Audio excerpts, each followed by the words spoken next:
Join us for a driving review of the updated Tesla Model 3. Today, long-range model. Let's go!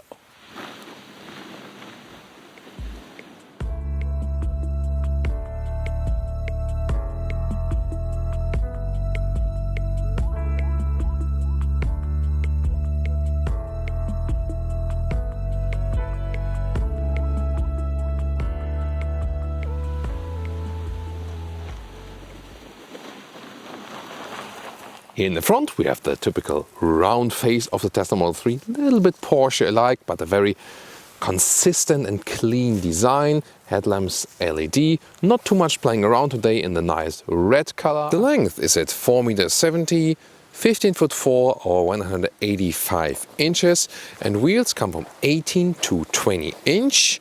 These are here the ones in between, the 19-inch wheels. 18 would be the standard. Also in the aerodynamic style, I recommend these for the best comfort. 19-inch, somewhat a compromise between comfort and look. 20-inch exclusive for the performance model, but then of course with the least comfort. Only has a standard suspension, not adaptive is available.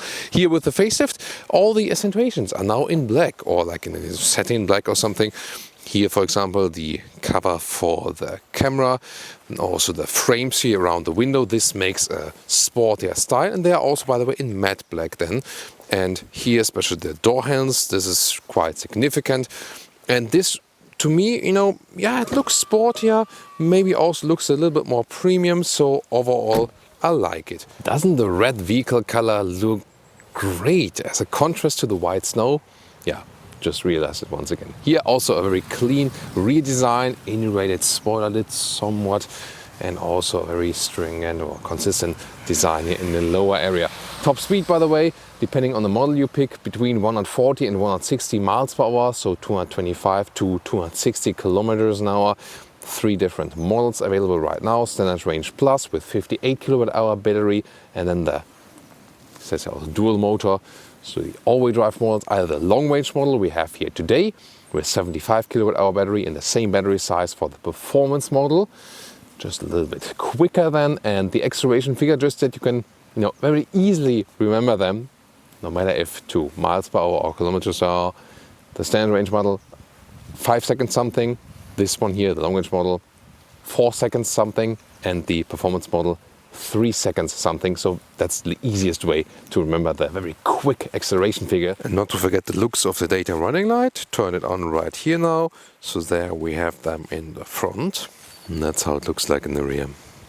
And not to forget the turning indicators here in the front and also here in the rear, but super short, right? I wonder why that is allowed.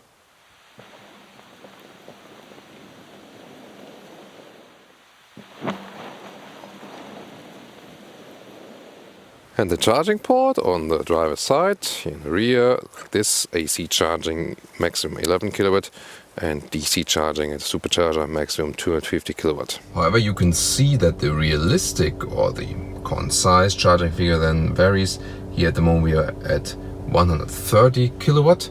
That is then almost 1000 kilometers per hour. So it's still quite quick, but considering we recently had with a Porsche Taycan at 240 kilowatt, so of course less here, although it's a modern supercharger, but there are also other vehicles here around, so it also depends on that. And at the end of our concise test, we can see the realistic average figures then here for last 10 kilometers, 25 and 50, 16 kilowatt hours on 100 kilometers, or here then longer term 20 kilowatt hours on 100 kilometers. Will actually average 375 kilometers to 470 kilometers depending on. And we can take a look at the miles figures here. So they vary then also a little bit depending on which average we pick. And that would actually mean some 230 miles up to 320 miles.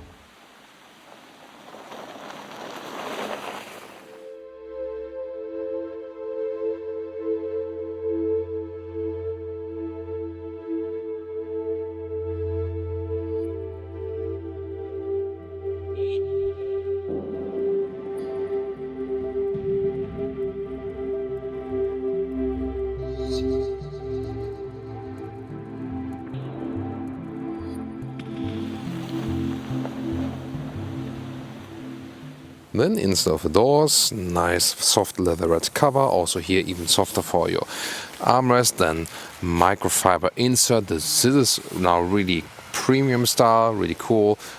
Black Model 3 entry badge. Then the clean interior, today the black interior.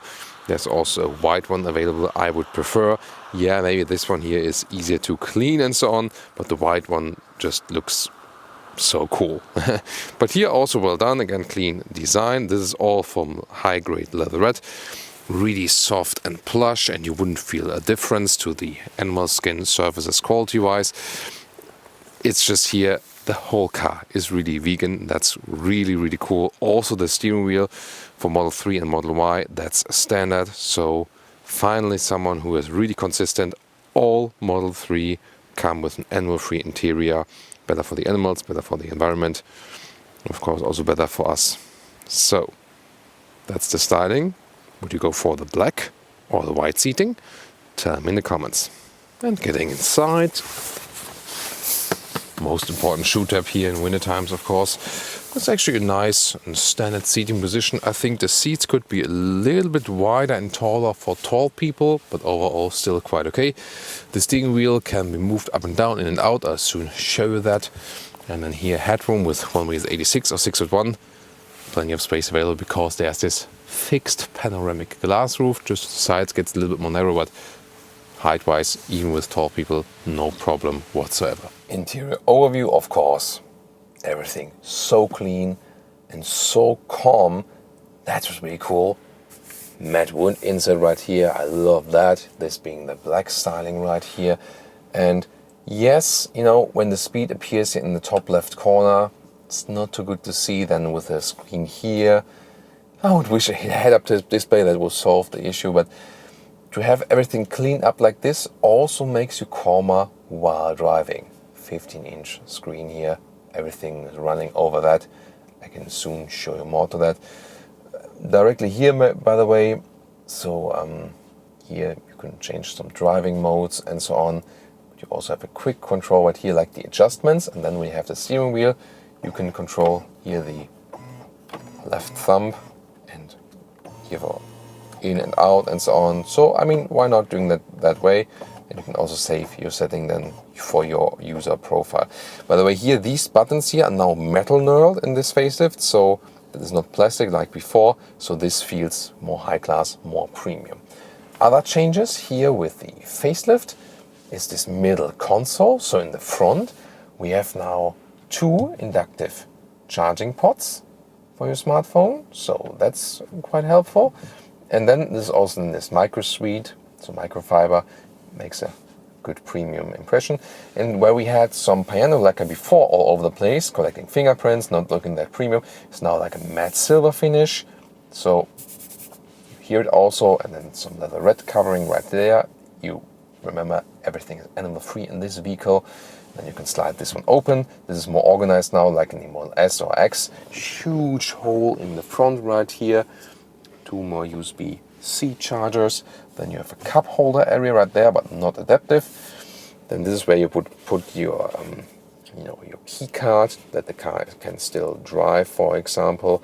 Sometimes you have to put it right there when the car was not recognizing the smartphone or something, or you don't have the car key.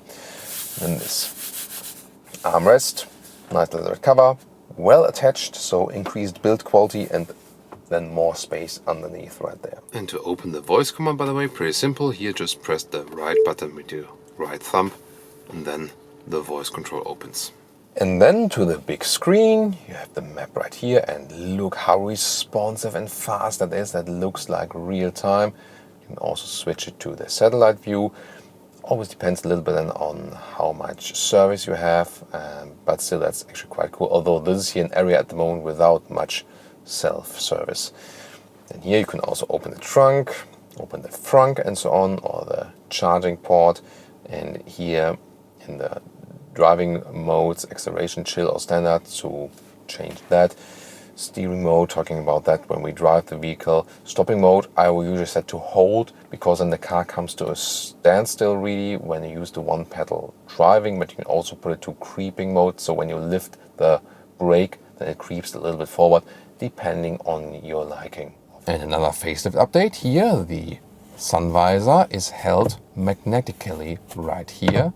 So why not? And also here, by the way, this has been before, when you put down the mirror light, and then it's also here magnetically, so really nice. This already feels premium now. And another small update here at the inside of the doors, where you press them, push to open. This now has this symbol that you can easier find where that button is, also when it's a little bit darker. And getting in the rear is also a nice quality here with soft touch at the inside of the doors, also in the rear. Frameless doors here as well. And you know, to be able to sit a little bit better here, you would need to raise the seat a little bit up. Then I could also fit my feet a little bit better under it. Gets quite close here with my legs. It does fit for 4 tall adults, yes, but again, seat a little bit forward and upward would be better. However, you see here the rear bench is really low, so the angle of my legs here is not ideal. Now to the trunk area, and news here with the facelift, there's an electric motor, so electric tailgate. It doesn't feel or hear most convincing, to be honest, but it's a nice addition nevertheless. The length here is 1 meters and 10. That's already quite substantial. And the width is here a little bit less than a meter right here. And of course, a little bit more right here, 1 meters 20. But the cool thing is, you have this additional storage, and ta-da, secret, you can really hide a full cabin trolley underneath. And this is then here the new tailgate button right there. Makes a sound, and then it closes like this. And the front, open it from the inside or with your smartphone, for example, and then you have some storage for your charging cables here too. Welcome to Thomas's freezing driving lounge today with the Tesla Model 3 in the facelift version, long range model. And of course, the first thing we have to talk about is the new heat pump, especially here in winter times. And actually, what does it do? It reduces the range losses. So you don't get overall more or higher range, but in winter times, especially when it's like really freezing cold, at the moment -9 degrees Celsius, so way below freezing point, then the consumption is not as bad as it would be usually. And we can see this spike here, you know, in the energy meter. And this was, the car was standing still in the basement garage for a couple of days. It was freezing cold. And the startup, battery, you know, needs to get to the proper temperature, cabin temperature, heating. And that's the thing, you know, with the heat pump, the heating does not take as much energy as it would do without, actually. So, and this is like the worst case. But you see, just after a couple of minutes, it kind of normalizes itself, and then it's actually okay, and it would have been way worse than without the heat pump. And we had this very vehicle before the facelift, so now a little bit more efficient, yes, but you know, in general, but then especially the heat pump here with the winter times. But the funny thing is, usually when we compare summer and winter times, would have been a huge difference. Now, in summer times, we can score like 13 kilowatt hours on 100 kilometers. That's like extremely efficient. That's like 21 kilowatt hours on 100 miles. And here now in winter times, I did on the motorway like 100, 120 kilometers an hour, like 60, 70 miles an hour, in, you know, really freezing temperatures, some 17 kilowatt hours on 100 kilometers. So that's like 27 kilowatt hours on 100 miles. And that's more efficient on motorway for an electric vehicle in winter times than with most other electric vehicles we've been testing in summer times under like normal driving conditions. So once again, the Tesla Model 3 proves to be very, very efficient, if not one of the most efficient electric vehicles on the market at the moment.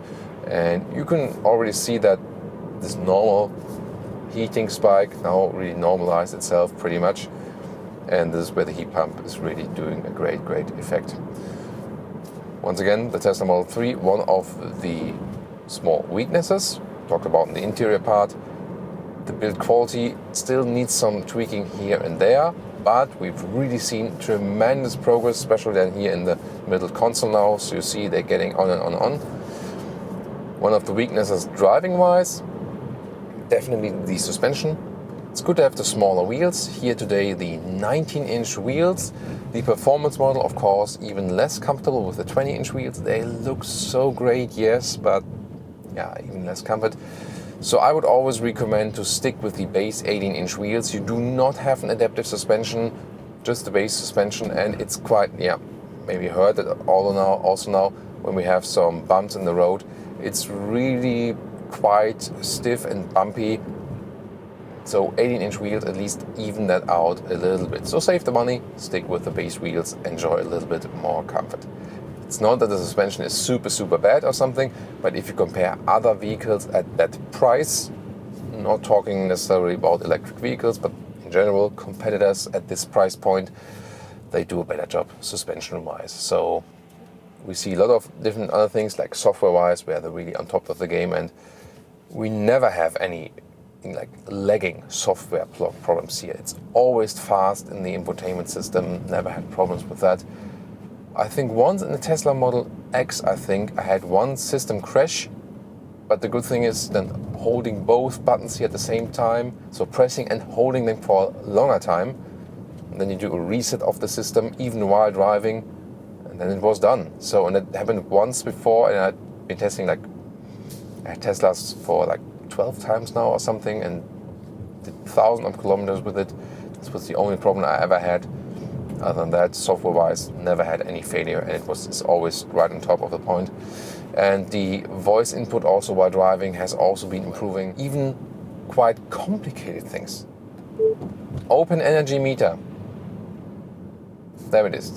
It's things like this. You can pop up something. I think I managed it once before that. I really switched from this 10 kilometer to 25 kilometer view with the voice command. I think I did that once. So even things that are happening deep in the menu, you can change with the voice input, and that's of course quite impressive. Not to forget, of course, the temperature change and so on and so on. Steering, pretty direct, precise. I think it feels better now. So in one of the early test rides, it felt really artificial.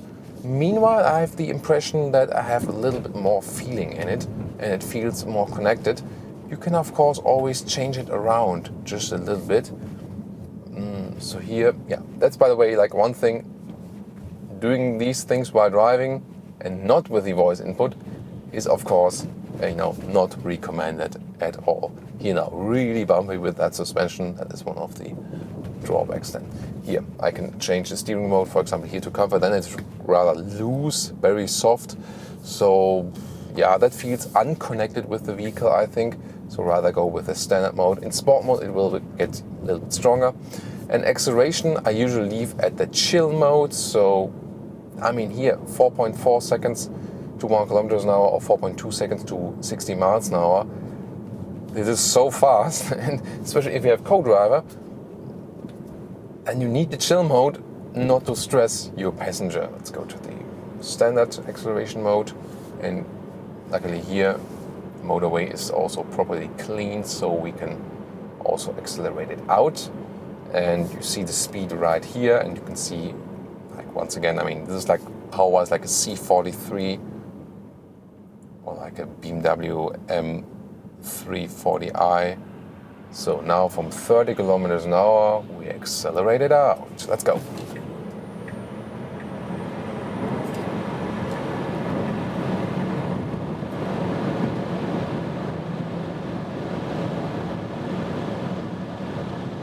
That's 180 kilometers an hour. Wow. What explosive acceleration, especially from get-go. And here, by the way, at higher speeds, we now hear some wind noises here. So that's not why the car is laid out to be. There, the Germans would still be better. However, let's see when we drop to a normal motorway speed, like 130 kilometers an hour, 80 miles an hour. Yeah, that's totally fine here. And that's, they are building the cars for that. They're not building the cars like BMW to be silent at 200 kilometers an hour. And I think that's also not a bad thing, because when you count the Tesla Model 3 customers worldwide going 200 kilometers an hour, like maybe use one hand, you know? So I think that's totally fine. And now to our conclusion for the day with the Tesla Model 3. In the EV market, surely still among the best mid-size sedans to pick. Why? First of all, because it is so efficient from the electric drivetrain and the software is really great. Always up to speed, so many things you can do and really good voice input. With the new heat pump, also the range losses in winter times are definitely reduced. It will still make a massive difference if you drive an electric vehicle in summer or winter times. That's for sure. But considering we had really freezing temperatures, the new heat pump really did a very good job. Then exterior-wise, with these new black accentuations, I think it makes a more premium and sporty character. And especially like that we have less piano lacquer on the interior, more matte surfaces, micro-suede for the inductive charging box and so on. So once again, they stepped up the game. There are still here some tweaks here and there they could do, but we see it is happening. They're improving the model bit by bit by bit. And so far, really, you know, on a very, very good track. The seats, I think still, for tall people, they could be a little bit larger and offer a little bit more comfort, but it's not that they would be uncomfortable at all or something. So, I think a very good job here with the Tesla Model 3, a very likable car. More and more people have been going for this one in the EV market. And if you go for the new Standard Range Plus model, you can already get a decent range, but at a lower price. Here the long range model, of course, for the best range possibilities. And you can, as I said earlier, score these maximum range figures like 550 kilometers, 450 miles, maybe even a little bit more in summer times if you drive steady and so on, or maybe in city. But here still in winter times, we can also go for like 450 kilometers or 350 miles with the help of this new heat pump. So, thank you so much for tuning in today. Leave us your comments to the Tesla Model 3. Also tune into our summer review. Check out Tesla Model S, Tesla Model X review, the Polestar 2, the competitor, for example. See you there or see you at our very next Tesla review.